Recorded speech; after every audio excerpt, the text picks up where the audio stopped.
نمرود نے حضرت ابراہیم علیہ السلام سے بدلہ لینے کے لیے حضرت ابراہیم علیہ السلام کو قتل کرنے کا منصوبہ بنایا۔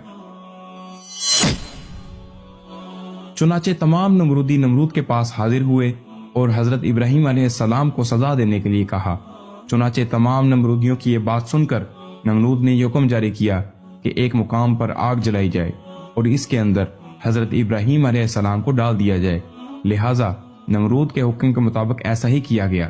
کئی دنوں تک بہت ساری لکڑیوں کو اکٹھا کیا گیا اور اس میں آگ جلائی گئی اور پھر حضرت ابراہیم علیہ السلام کو اس آگ کے اندر ڈال دیا گیا۔ لیکن اللہ تبارک و تعالی نے اس آگ کو حکم دیا تو وہ آگ حضرت ابراہیم علیہ السلام پر ٹھنڈی اور سلامتی والی بن گئی۔ حضرت ابراہیم علیہ السلام فرماتے ہیں کہ میں جتنے دن تک اس آگ میں رہا اس وقت تک میں اللہ تبارک و تعالی کی خاص رحمتوں میں تھا اور اس جیسا سکون مجھے پہلے کبھی حاصل نہ ہوا۔ چنانچہ جب حضرت ابراہیم علیہ السلام اس آگ سے باہر تشریف لائے تو اللہ تبارک و تعالی کے حکم کے مطابق حضرت ابراہیم علیہ السلام نے نمرودیوں کو ایک بار پھر حق کی دعوت دی اور اللہ تبارک و تعالی کی وحدانیت کی طرف بلایا۔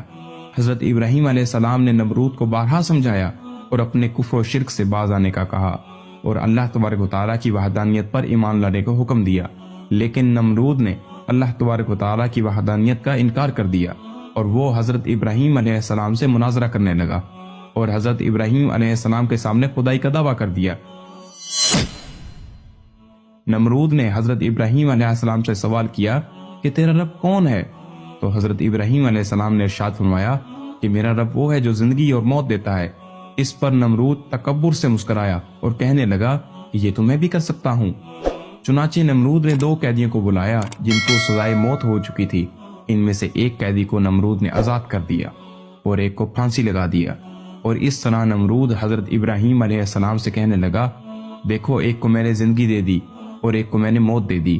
اس طرح نمرود حضرت ابراہیم علیہ السلام کے سامنے اپنی باطل دلیلیں پیش کرنے لگا اور یہ دعویٰ کرنے لگا کہ حقیقی خدا میں ہی ہوں، بتا تیرا خدا کون ہے؟ تو اس وقت حضرت ابراہیم علیہ السلام نے اس بدبخت نمرود کی عقل کے مطابق کہا کہ میرا رب وہ ہے جو سورج کو مشرق سے طلوع کرتا ہے اور مغرب میں غروب کر دیتا ہے۔ اگر تو سچا خدا ہے تو سورج کو مغرب سے طلوع کر کے دکھا۔ چنانچہ حضرت ابراہیم علیہ السلام کی یہ بات سن کر نمرود کا رنگ اڑ گیا اور وہ لاجواب ہو گیا، اور اس طرح نمرود پوری قوم کے آگے ذلیل و رسوا ہو کر رہ گیا۔